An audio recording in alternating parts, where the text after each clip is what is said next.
C'est dans une ambiance de travail constructive que les délégués syndicaux d'Auchan se sont réunis afin d'aborder et de déterminer ensemble quelles seront les différentes revendications et attentes qui seront proposées à la direction dans le cadre des négociations annuelles obligatoires.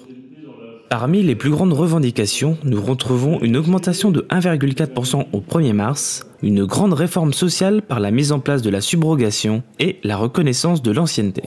Aujourd'hui, nous sommes réunis avec tous les délégués de Force ouvrière Auchan dans un contexte particulier, alors que l'entreprise a annoncé un PSE avec 424 suppressions de postes et pas mal de mouvements au sein même de l'entreprise, avec une grande restructuration sur les services d'appui. On est aussi aujourd'hui en négociation salariale et dans un premier temps, nous avons été très surpris de leur proposition, qui est, je pense, la meilleure en termes grille salariale de toute la grande distribution. Donc l'ensemble des délégués aujourd'hui sont très attentifs à leurs propositions, vont prendre position, vont aller rencontrer les salariés, discuter avec eux et informeront après la direction de la position. Néanmoins, on peut déjà dire que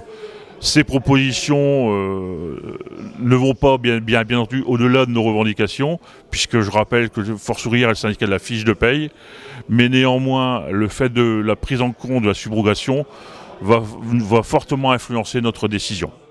Parce que c'est un sujet qui arrive au galop, les nouvelles technologies font peu à peu leur apparition dans le secteur de la grande distribution et le syndicat FO Auchan anticipe déjà les prochaines difficultés. Nous savons que les nouvelles technologies sont bien prêtes,